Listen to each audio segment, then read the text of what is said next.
Hello everybody, it's Peter the Rock on Saturday the 7th of October. I'm on a hill going downwards that direction. It says Church Hill over there, I don't know if you can see that. And guess what, in this direction it's going up, opposite St Mary's Church, which is hidden behind those bushes, which I've explored once before. But what I want to show you is a fairly secret entrance to an interesting undisturbed park, and it's here. You wouldn't think this is very promising. Sometimes there's rubbish here or whatever, or bits of concrete, but it is a path onto what I call the forbidden field. It's a bit grandiose, but really it's a marvellous field that hardly anybody ever goes along to or visits. It's got great views of the Colne Valley down to the Grand Union Canal, and that's where I'm going today. I've been wanting to do this for a while, but my hand was forced a bit today because there's a tube strike and the options about where I can go and film obviously are reduced. But I do like this walk because, you know, already we're less than a minute from the road, and already, you know, we're in almost a wilderness. It's not exactly a wilderness, but it is pretty remote. It feels remote from civilization. No sign of houses or people or traffic or anything like that. So here we are, going along this more or less secret path. A few berries on that bush.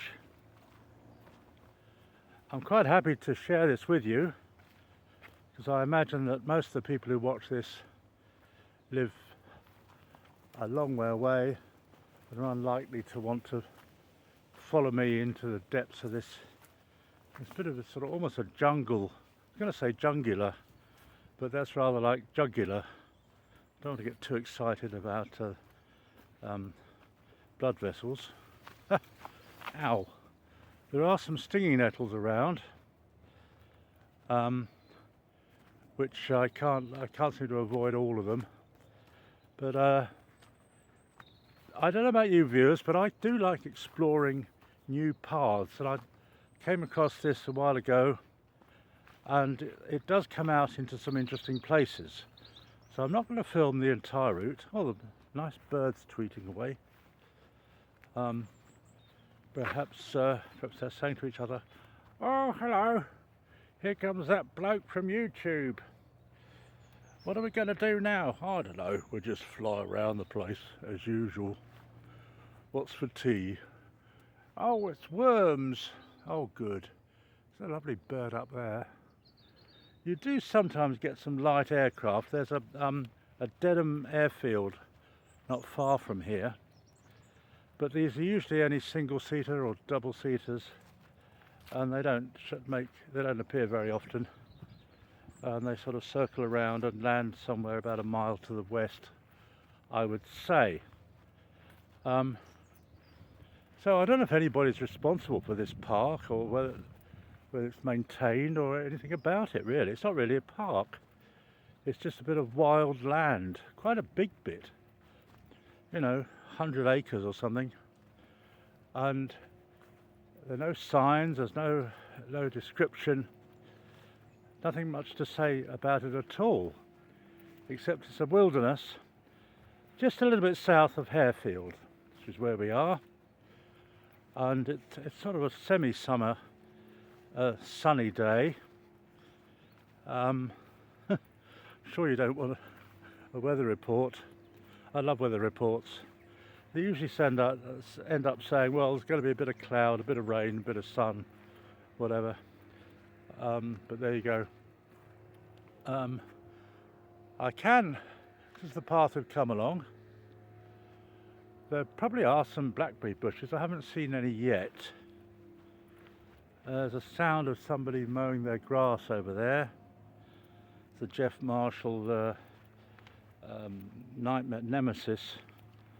Whenever he videos a station, there's sometimes some machine he gets upset about that sort of thing, but you know, it's a fact of life. Good old Jeff, how are you? Love the hair. So here we are. Already in the distance you can see the fact that we're coming out into an open space. It's quite exciting, and maybe in the next minute or so we'll have a better view, hopefully. If I can negotiate the brambles and the nettles, the wildebeest, all the other things that your intrepid videographer, I don't know what you call me, videographer, vlogger, don't like any of these words, but there you are, this is what I do. And here I am hacking my way, metaphorically, through the jungle. I don't expect to meet Dr. Livingstone, but you never know.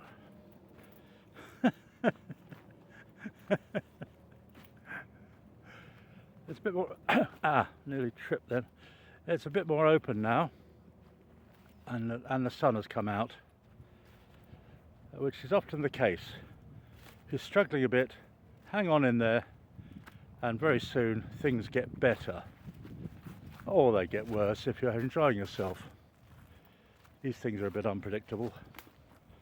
Anyway, we negotiated the worst of it, the bushes, which act as a kind of defence to this field, and now you can begin to see the size of it.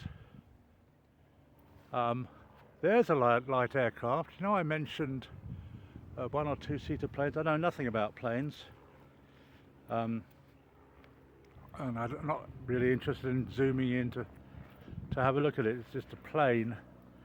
But down there, just about peeking through the trees, you can see evidence of lakes. Lots of lakes here, stretching all the way from well, past Harefield up to Rickmansworth. And one of the lakes, or 2 or 3 of the lakes, are being crossed by a new railway, which I won't mention because it's controversial. The date is the 7th of October. It's just been announced that HS2 is not going north of Birmingham. It's a good job they didn't didn't have the same ideas when they were building the Channel Tunnel. It would have been a bit of a waste of time to build 2 cul-de-sacs not meeting in the middle. But you can see the gleaming lake there and some lovely trees. As I say, I don't expect to meet anybody here. I hardly ever see anybody here. Maybe one person once every 3rd visit. But it's a rough path. It's not cultivated in any way, and I like it because it is so remote. So that's my tip to get away from it all. Come to the St Mary's Road, south of Harefield, and wander into this deserted, abandoned, forbidden field. Thanks very much for watching. Like if you like, or subscribe, even better. It's Peter the Rock signing off and saying goodbye. Cheers!